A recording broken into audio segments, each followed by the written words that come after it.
If you have something that's going to give you a long-term inflation hedge that actually gives you nice diversification and even defensiveness on the margin if you're looking at that, and finally still having that appreciation opportunity, we think that's a very attractive combination to add to a portfolio.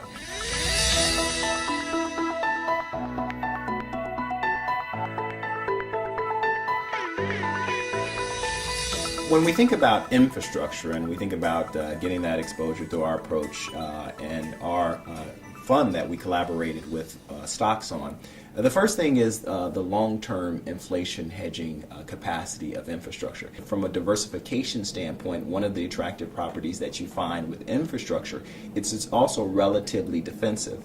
What's somewhat unique about infrastructure, I think, are two things. The nature of the way that infrastructure assets generate their income tends to make them relatively predictable and have a relatively tight tie to inflation, in part because many of their income streams are actually tied to inflation measures. And that's an attractive part of an infrastructure play.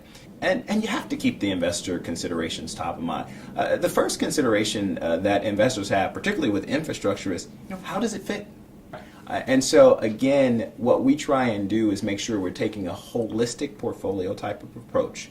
We look at it not only, again, in that alternative space, but specifically real assets, and help investors understand the nuances of it. We actually feel strongly that infrastructure should be a strategic long-term holding, but we also feel that from a tactical standpoint, if you're looking at something, say for instance, like being more defensive relative to some of your other alternative type of investments you might make in a portfolio, or even among those real asset classes we talk about, infrastructure is going to be particularly attractive. But we're pretty excited about the approach we've been able to take and the collaboration with stocks in the development of the index that the fund tracks. So the first thing is it's an index-based approach, which is relevant because if you look, while infrastructure is a relatively newer class, many of the options from an infrastructure standpoint are actively managed funds. And some of the question in investors' mind is, how do I accurately and effectively capture the value of infrastructure in an index-based methodology? First of all, we look at sort of 5 major super sectors with respect to infrastructure. Traditional ones that people would think about, like energy and utilities, but more exposure to things like outsourcing and communications.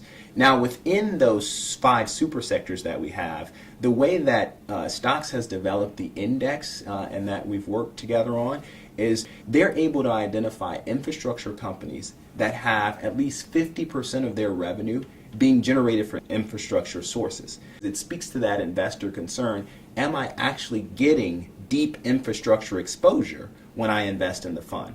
Finally, we've taken a global approach, and we think that's so important when you're thinking about investing over the long term, not to just have a home country bias.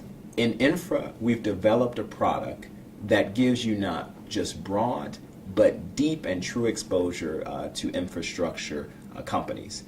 We do this in a way that is cost efficient, and we do it in a way that is risk managed, making sure that there are no unintended exposures in the portfolio. We think that combination in the index methodology we have is unique to our offering at FlexShares, and we're really excited about it.